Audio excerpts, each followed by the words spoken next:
It's Thanksgiving, and I'm thankful for my heartwarming, wholesome anime that I get to. Oh God. What is that? What is happening? Okay, that's fine. We're fine. At least there's not a song attached to the show that's being spammed everywhere to the point of overuse. Nah, I'm just playing. This song slaps. Dandadan is an extremely weird show, as you will learn in the first episode. The chair scene has to be one of the most "this isn't what it looks like, mom" scenes ever. If you're looking to introduce your friend or loved one to anime for the first time, this is not the one. That being said, this show did have a stranglehold on me last week. 90% of it is raw absurdity and ADHD energy that I feel right at home with. So, we got a girl, she meets this boy, they talk occult stuff, then the girl gets abducted by aliens, the boy gets his cucumber stolen by a track star grandma ghost that curses him, and he uses those powers to come save the girl from the aliens that were about to probe her, but he loses, then the girl has to activate her dormant psychic powers to destroy the UFO from the inside, then they manage to escape, then the girl finds out the boy's name is the same as her longtime celebrity crush. This is episode 1. If you're slightly confused on how we got here, strap in. Things are just getting started. This is Okaron. He's the one who lost the aforementioned cucumber to aforementioned ghost. This is Turbo Granny, the ghost. This is also Turbo Granny, but that's for later. Come on, keep up. She's been roaming Japan for hundreds of years from what I can gather, and has an alarming fascination with weenies and is the proud new owner of Okarons. You hate to see it.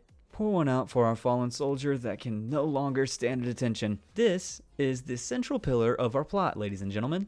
No, I'm not kidding. This is Momo. She's the girl who didn't believe in aliens and has now renounced her disbelief thanks to her all-too-close encounter. Momo and Okaron are now friends, and the ultimate goal is to beat Turbo Granny to get Okaron back his cucumber so he's no longer cursed. See?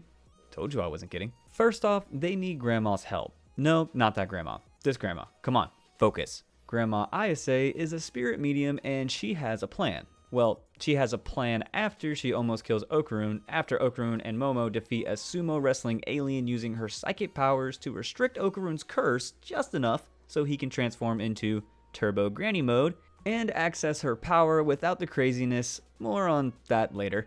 Oh yeah, Momo can hold back the curse with her powers. Actually, she's the only one who can. Anyways, on to the plan. The plan. Objective 1. Get Okaron strong enough to handle full throttle in Turbo Granny mode more than twice and get Momo better at using her psychic abilities. Objective 2. Go to the tunnel where Turbo Granny resides and challenge her to a race that she will definitely probably accept because of her ego. And Objective 3. Outrun Turbo Granny using full throttle until you can get out of the region she holds power in so they can defeat her. Sweet, ironclad plan that can't possibly go wrong at any moment. If only they had accounted for Turbo Granny stowing herself away as a last-ditch effort inside Okaron to hide. I mean, there's no way they'll be able to tell she's there. There couldn't be something so incredibly obvious giving her away. Oh wait, there is. That sign being... this show. Yeah, Okaron's marbles are now gone instead. Among a sea of other questions, you're probably wondering, how did he not know? I mean, me personally, if mine were gone, that'd be at the top of the things that need to be solved now list. Regardless of any supernatural, superpowered battles I'd just taken part of. I guess I'd be blind with relief too if I just got my cucumber back. So what do we do with Turbo Granny now that we know that she's here? Stick her into a... hold on, what are those called? A beckoning cat, right. Stick her in one of those. And leave her powers in Okaron so he can still use Turbo Granny mode with no downsides.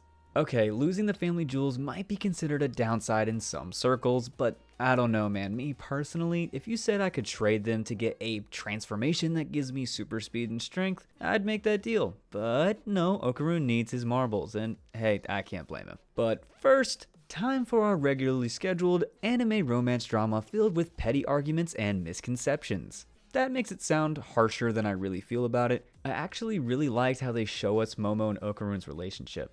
They both seem to have lacked genuine, non-judgmental friendship, but for different reasons. Momo is popular and pretty, so while her friends like her and aren't necessarily fake, her relationships with people just feel superficial, while Okaron is a quiet otaku that's been picked on since he started school, So he gave up on ever having friends before he started talking to Momo. Now that they've been through a lot together in a few short days, we see them both struggling with the anxiety of wanting to talk to each other about it all and genuinely just nerd out together. It's actually really sweet to see this because you can feel that the want to do that with someone has bubbled up in them for years. Really emotional stuff. Speaking of emotional stuff, hey Dandadan, what the hell is this? What sick game are you trying to pull?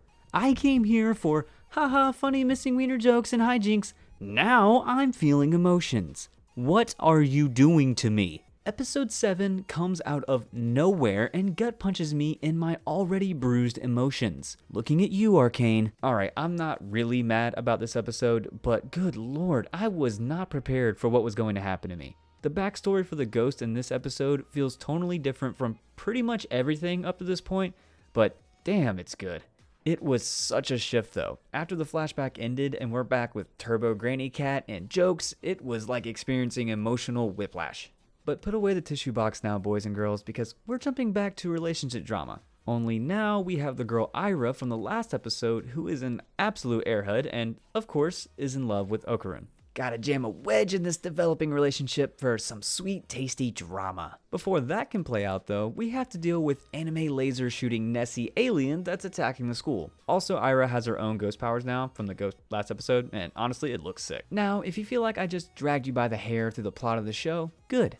That's exactly how I felt watching it firsthand. But that's all we have for now though. Well, until today that is. Gotta go and watch that new episode like the little content goblin I am. So, final thoughts I guess. Dandadan is really good. Really weird, but good. Consider the hype lived up to. Sign this petition so Okaron can get help finding his family jewels.